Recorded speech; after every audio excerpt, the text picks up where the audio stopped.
Dans cette édition, nous découvrirons les charmes des bains Pommer, une illustre maison avignonnaise qui sera bientôt transformée en musée. En Corrèze, un couple d'agriculteurs valorise le pissenlit. En confiture, en sirop, en boisson, les possibilités sont multiples avec cette fleur.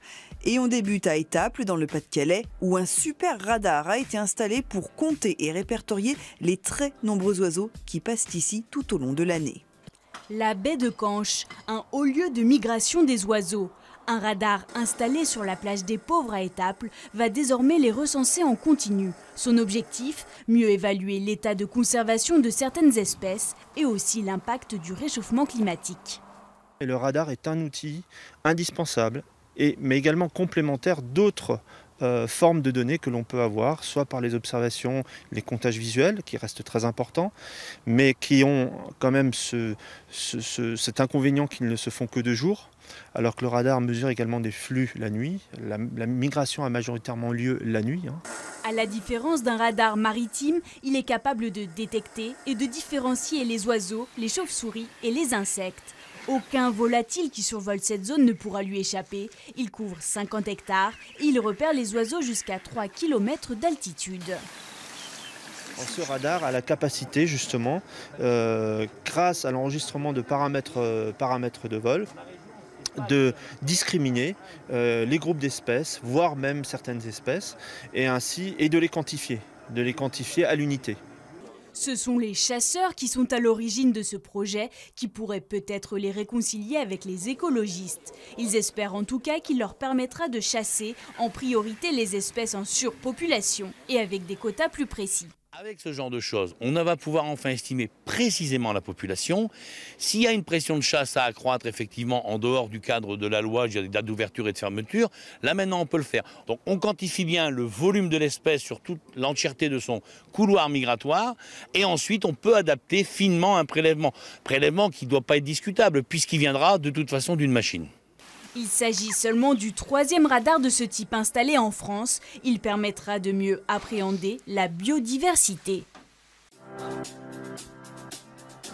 Rendons-nous maintenant en Corrèze à la rencontre d'un couple d'agriculteurs qui a misé sur le pissenlit pour diversifier ses activités. Une fleur très répandue et pleine de vertus, Francine est devenue experte en confiture de pissenlit. La récolte a commencé il y a 15 jours, mais uniquement dans des prairies garanties sans pesticides sur les hauteurs de Curmonte.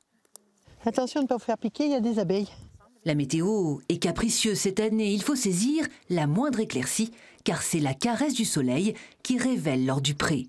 Des fleurs sauvages, savamment choisies, le secret d'une confiture réussie.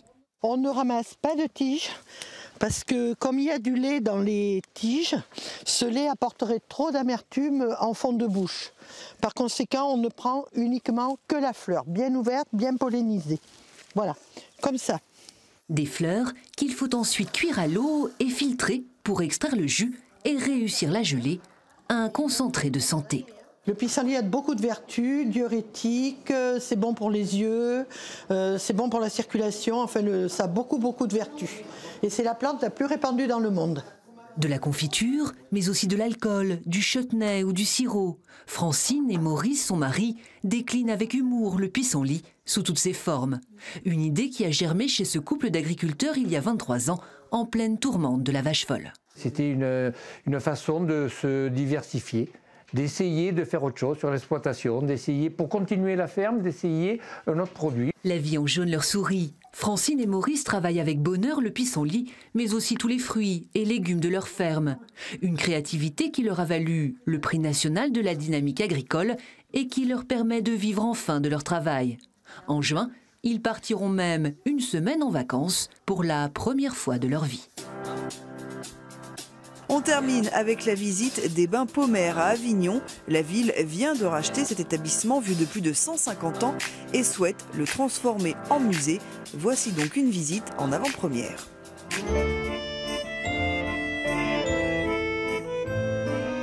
Bonjour, ravie de vous accueillir au bain Pommer.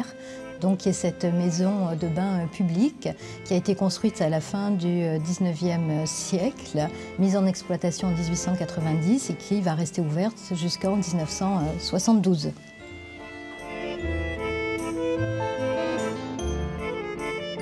c'était à la fois un lieu où on prenait la douche et où on se baignait. Donc on va s'approcher des cabines de douche qui s'organisent tout autour de ce patio central. Et ici, on arrive à la cabine 14. Alors, la cabine 14, elle est assez jolie parce qu'on peut imaginer Frédéric Mistral derrière cette porte en train de prendre son bain. C'était la cabine qu'il occupait lorsqu'il fréquentait les bains Pomère. Il faut savoir que toutes les baignoires, après le bain, étaient nettoyées à la cendre, toutes une par une, et que la maison Pomère fournissait également aussi le linge. Voilà. Donc on est là dans un lieu d'intimité, il y a le miroir, la tablette aussi. Voilà, on est là dans la cabine type.